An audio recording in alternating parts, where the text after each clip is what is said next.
This is the story of how a 64-year-old couple used social media, specifically TikTok, to sell out of their homemade slippers. Mga bata lang daw ang marunong mag-TikTok. Totoo ba? Ay mga po, para po sa akin, siguro talaga mga bata ang marunong dahil sila mga sanay sa mga gadget. Dito na namin mga tanda na o may edad na. Ay, pwede pa rin. Kaya pa rin. Kaya pa rin. So, paano po kayo nag-start sa shoes muna siguro, sa paggawa muna? Chinelas. Nag-start po talaga akong gumawa ng chinelas mula noong ako'y magkaroon na ng baby. At ako'y nag-isip na paano magkakaroon ng extra income dahil noon, kasi ako yan lang ako nagtatrabaho sa pabrika. Na alam ko, may anak na ako, kulang income. Kaya nagtito ko paano magkaroon ng extra income. At nakita ko yung paggawa ng chinelas at alam ko sa sarili ko na kaya kong gawin yung chinelas na yan. Kaya doon ako nag-start. Kaya tuwing Sabado-Linggo, gumagawa ko, Lunes hanggang Biyernes, pumapasok ako sa pabrika. Doon po nagsimula yung paggawa ko ng chinelas. So, kailan po kayo nag-start na mag-solo ng chinelas na lang po, na hindi na po kayo nagtatrabaho? Noon po ang company po namin, yung pabrika namin, nagkaroon ng early retirement. So sumama ako dahil ako almost 23 years in the company na ninilbihan. So nagkaroon nga na sila ng early retirement. Siyempre, nakakakuha ng kaunting puhunan. Yun po ang ginamit ko para ako makapag-start talaga ng full-time sa Digos sa Kotek. Yan po. So, mga anong year po yun? Year 2003 po yun na ako'y umalis. 2003, guys. Ako umalis. Okay. So hanggang ngayon almost 22 years na full-time ako sa aking negosyo. So, kailan po kayo nag-start na mag-post sa TikTok and mag-upload and magbenta doon? Ayun po, yun po parang nagkatuwa lang kami na i-post. Nag-start lang po yan, noong November 3 lang po. So ngayon, 2 years pa lang. 2 months pa lang. 3 months pa lang ngayon, February 3. Sa TikTok? Sa TikTok. Oh, okay. Normally talaga, ang pagtitinda lang namin sa Bazaar, Changi, ganun lang po. Nasama kami sa DTI, sa mga mall DTI, nasama kami dyan. Changi, sa Taytay, sa Pasig. Yun lang po ang aming pinaka-market. Tapos ngayon sa TikTok. Sa TikTok na, naisipan ng aking apo na i-upload sa TikTok. Maganda pala ang sa TikTok, ang feedback. So hanggang ngayon, medyo natutuwa ng customer ng konti. Nakikigilaw naman ng manonood. Minsan nga, may 100K na like. Na views. Tutuwa ako sa mga ganyan sistema. Kaya kahit ang kabataan sanay, ang maedad, pwede pa rin pala. Tatulad namin na mag-TikTok. Opo, pwede din. Pwede rin. Super laki ang impact ng TikTok sa mga small businesses. Katulad ng kay Lolo Oni. Tama po yun, So, kamusta naman po yung sales sa TikTok dahil nag-viral kayo? At talaga pong tumaas ng malaki, tinaas. Almost, hindi lang 100%, 200% tinaas ng aming sales. Dahil sa TikTok? Dahil sa TikTok. One time nga po, nakawit na kami isang gabi o isang araw.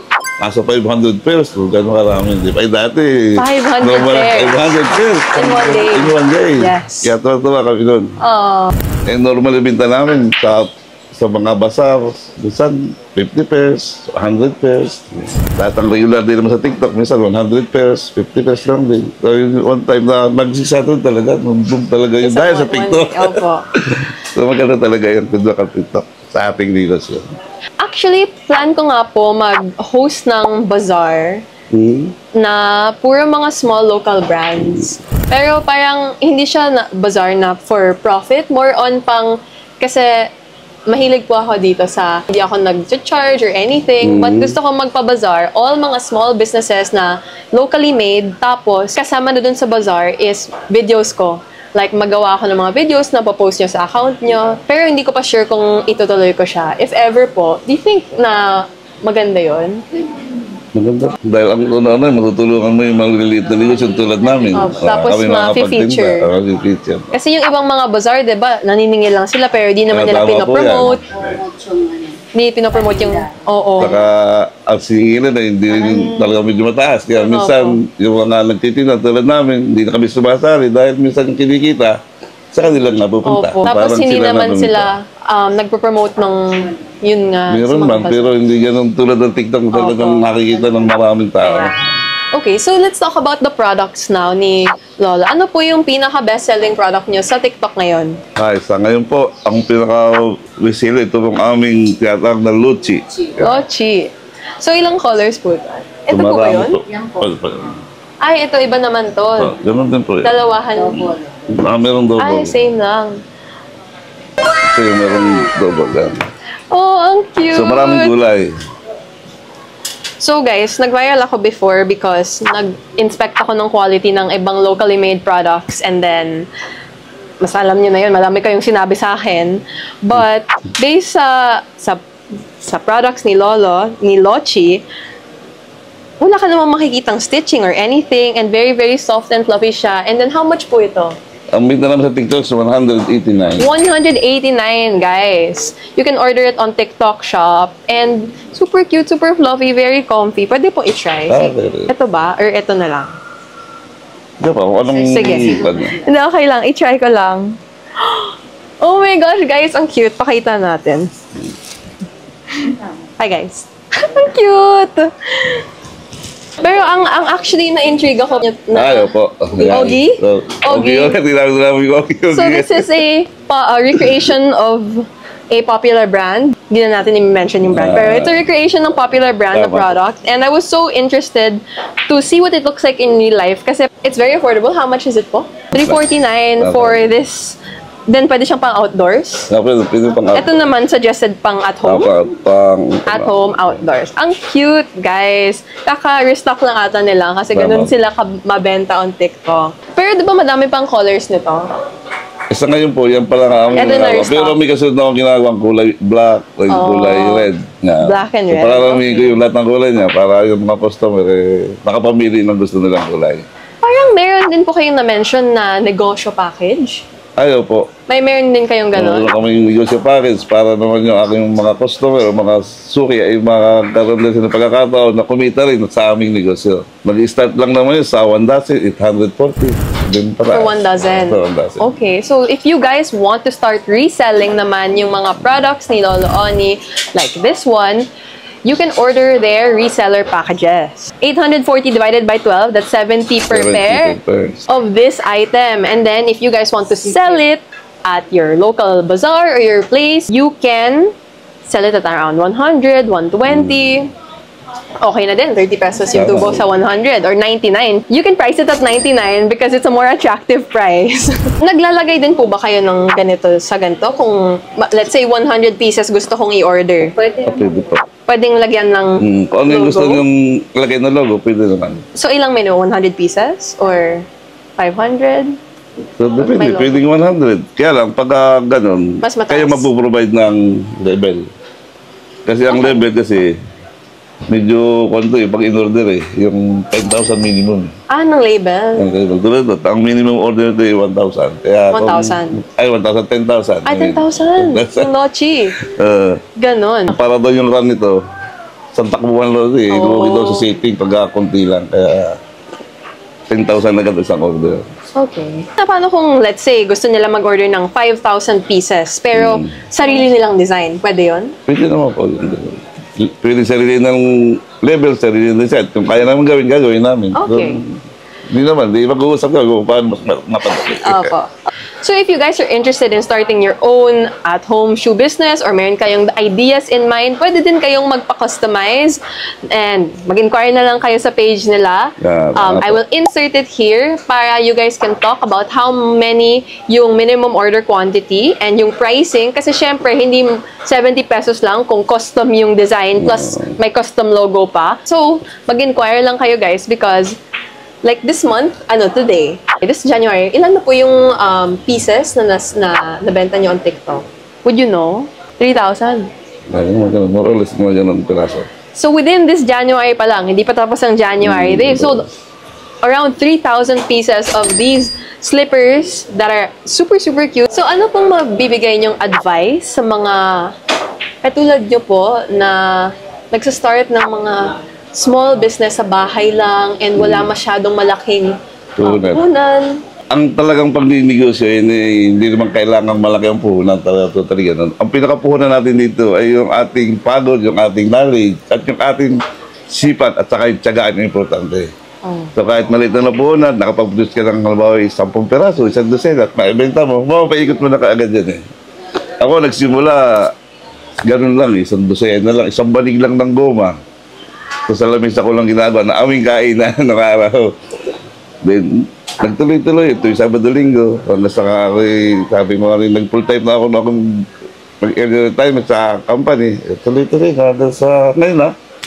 Ang mga anak ko nakapagpaaral ko na lang, yung 4 yung anak na tapos ko dahil sa Tsinelas. Sipag at syaga lang talaga, yung knowledge talaga sa paggawa ay mga importante. Definitely. Depending on whatever product or skills that you have, pwede mong pagpakitaan yun eh. And si Lolo, it so happened na tsinelas ang kanyang naging... aking naisip na gawin. Yes. So, yung una pong isang banig ng rubber? Sorry, isang sheet ba guys? Sheet ng rubber. And then, ilang days or weeks bago niyo po naubos yun? Aba, hindi... May isang buwan ko bakit naubos dahil tuwing Sabado-Linggo lang ko naman ginagawa. Kasi nagtatrabaho po kayo nun. Saka ang gamit ko nun, yung indicator lang yung ginagano lang. Eh ngayon, siyempre, medyo high-tech ng konti. May mga talim na, then ipipress na lang, nakahulma na. Okay. Ang investment, aside from konting pera, is really the sipag and the tiyaga. Talaga yung pinakamalaking puhunan. Ang pera naman kasi, puhunan yun, pero pwede putangin yun eh. Oo, pwede. Putangin. Kasi tulad yung namumutok para makapagpuhunan. Exactly. Pero talagang puhunan talaga dyan, yung sipag at tiyaga mo, yung determinasyon mo sa trabaho. So, actually guys, hindi ko in-encourage lahat na mag-business kayong lahat. Lagi kong sinasabi is hindi lahat may heart for business. Kasi... may hilig. Yeah. May hilig talaga. Huwag niyong ipwersa kung hindi siya talaga para sa'yo. Dahil lang gusto niyong pagkakitaan, ganun. Depende din talaga sa hilig niyo and sa hard work and interest niyo kung align yun sa business. Ano yung current plans or future plans niyo po for Oni's Footwear? Kasi nag-usap kami nung akin. Ako talaga, ang sa akin, talagang pambahay. Okay. May partner talaga ako sa negosyo. In dalawang beses na kami bumagsak doon. Pero tuloy-tuloy pa rin kami. Yun talaga, mas mahusay siya kaysa sa akin. Accept ko naman. Ako sa kanya rin natin. Gumagawa siya ng mga outdoor, mga sapatos, sandals. Yun, mahusay talaga siya doon. Kaya kinausap ko, baka pwede niya akong igawa nang pwede kong itinda dito sa aking TikTok. So, mga outdoor naman. Tulad dito, ma'am. Ayan, paggawa nito. Ito talaga ang 2 dekada ko nang kasama sa hanap buhay. Pero hindi kami nagtatagumpay. Pangkain lang o pang-apaaral ng mga alam. Okay na. Masaya na kami doon. Wala talaga yung itong product niya. So, leader talaga siya. Then meron pa siyang ginawa na bago, yung sinasabi nga ng aking dad. So their plans are to launch more new products na outdoors din naman, aside from the indoor slippers. And you mentioned po na 2 beses na po kayong... Dahil dati kami noon, kami magpula ba yung magsama, mag-join. Ako ang numuhunan sa kanya yung knowledge. Dahil ang knowledge ko, pambahay lang. Siya outdoor talaga, supplier silang, supply kami sa mga mold din. Kaya lang, yung middleman namin, doon nagkaroon ng problema. Marami kami bis nag-deliver, pero kakot yung bis kami nakareceive ng dapat sa amin. Doon kami nalugi. Twice na po? Twice na silang nalugi. Pero patuloy pa rin po kayo. Tuloy pa rin kami. Yes. Patuloy pa rin sila. And yun yung sinasabi kong hindi lahat merong heart for business, for losses, for failures. Kasi yung iba, after, di ba yung unang, ayaw na nila, balik na sila sa trabaho. Balik na sa pamamasukan ulit. Ako hindi. Bakit kumakain po pamilya ko, saan ginagawa ko, tuloy lang. Yes. Oh my gosh. I love that. So, yun po ba yung masasabi niyong pinaka-hardest struggle niyo sa business? Or... Talagang yun ang pinaka-mahirap kong... Talagang malaki rin kasi yung nawala eh. Dahil hindi rin birong pera na aking kinita sa pambahay kong tsinelas. Sinugal ko doon sa partner ko na... Pero talagang magaling siya talaga. Kaya lang talaga yung medyo hindi problem. Pero kung yung nagtuloy-tuloy, baka doon pa, boom na kami. Kaya lang, hindi para sa amin siguro yan. Baka ito lang sana, TikTok, sana dito kami gamitin. TikTok, yes. Sa TikTok sana. So may ibang products po kayo? Nakikita ko yung mga... yung blanket? Ito, blanket. Blanket. Ito rin yung tela ng tsinelas. Tapos ginagawa niyo din yung blanket. Blanket. Nag-provide lang ako ng isang makina niya para tayin yung gilid. So, blanket na siya. Ganun lang kasi mag-produce. Okay. So, how much naman po yung blanket? Ay, okay naman ito. Baka maganda rin ang pinta ito, ma'am eh. Ito na nito.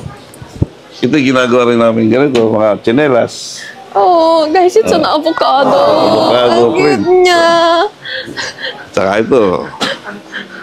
Tinatabas lang namin ng ito na ang size ito ay 5 feet by 6 feet. O tinatabas na namin ng gano'n. Kumot na siya. Tatayin lang namin yung gilid. Nice. Nabibinta na namin. So, What's mabilis. this? This is another outdoor? Yan, sa partner ko yan. Siya So, rin how much nagawa naman to? 349 also. So, this is, okay. This is 349. Wait lang, guys. Tingnan natin. Nakakainis kayong dalawa. Tumatawa pala sila dyan. Anyways, guys. Ang production team natin, guys. Very supportive sa akin, na. No bias tayo dito, guys. Ang cute. Okay. Teka lang. Tinatawanan nila ako. Pero, ganyan din kasi yung...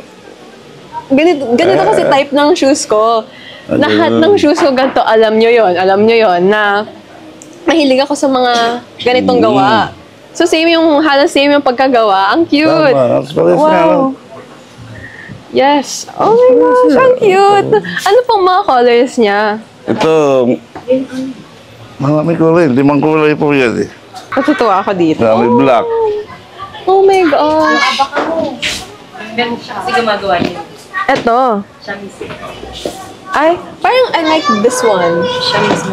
This one. Yan. Native slippers. Yeah. Native slippers naman.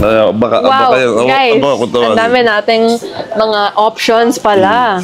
I super love talaga yung mga ganitong kind. Ganito nga yung shoes ko. Parang ganito rin nga siya. Oo, mas fan ako sa mga ganito. Pati yung mga bag ko po. Mga native. Opo.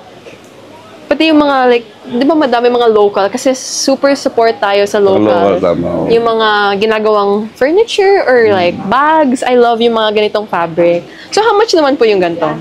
Ang binta rin namin yan ay mga bag. Ganun din, 189. 189. Oh my gosh. I like this. Okay. Okay. That's so cute, guys. Oh. Ang favorite ko siguro dito is anong name po nito? Yakap. Yakap. Yakap lang. Simpleng words lang. Yakap. Yakap kasi sa sobrang soft niya, it feels like a hug. You feel. Oh, niyayakap yung paa. Oh my gosh. Second favorite. Ito ba? Or ito? Ano yung second? Well, this is my second favorite. Yung mga native naman na kind. And then, my third favorite na Ogi. Kasi mukha talaga siyang... Basta mahilig talaga ako sa fluffy, guys. Oh my gosh. Actually, lahat ng mga blanket ko sa bahay, ganitong fluffy. Tama sa palamig talaga ito eh. Ang cute. Ang dami nating options, guys. You can view all of these on their TikTok shop and Shopee. Wala pa sila na Napakagandang problema. So guys, to end this video, pag-usapan natin ng bago nilang problema, which is production. Yeah, napakagandang problema. Napakagandang problema. Yes. Oh, that's so great. And congratulations po. I'm so happy to hear na sana dahil sa video na to, mas lalo pa kayong magka-problema sa production. Na problema, madali naman solusyonan. Yes. Okay. Wow. Thank you so much for having me. Thank you for answering my questions. Very, very inspiring yung story. And madami tayong matututunan from this video, I believe. Kasi hindi ko talaga masyadong... May mga nag-reach out sa akin din na, anong pwedeng gawin sa 5,000 ko? Gusto ko mag-business. Parang, di ba? Parang hindi lahat kasi ganun eh. Hindi ganun na. O, may 5,000 ka, pwede ka na mag-business. Madaming ibang mga qualities and skills na kailangan. Sa pagninegosyo naman talaga, hindi kailangan talaga yung 5,000. Malaki na yung 5,000 eh. Pero to sa iba, hundreds lang, pwede ka na magnegosyo. Kung talagang gusto mo magnegosyo. Tama. Magtinda ka lang ng candy, di ba? Negosyo na yun, di ba? Exactly. Yeah. At marunong ka humawak, dadami. Hindi sabihin nga ako ng ang negosyo, nakisimula sa maliit, hindi sa malaki. Tama. Kasi pag malaki, liliit. At maliit, malaki. Tama. Pwede, right? Okay, ang cute. So, ang negosyo, nagsimula sa maliit. Kasi lalaki. Kasi lalaki. Okay. Ang negosyong malaki, liliit. May posibilidad na lumiit. O mas malaking tendency, mas lumaki. Tama. Diba? So, kahit maliit ka pa lang mag-start, kahit mawala, pwede ka mag-start ulit. Pwede ka Tapos mag-start. lalaki. Or try and try hanggang lumaki siya. Wow. Pero kung malaki agad, Imposibleng lumiit. Imposible tama. na lumaki dahil malaki na siya. tama. Yun. So, thank you so much. Okay, thank you, ma'am. Bye po tayo sa camera. Thank you. Bye. Salamat Thank mga you. apo.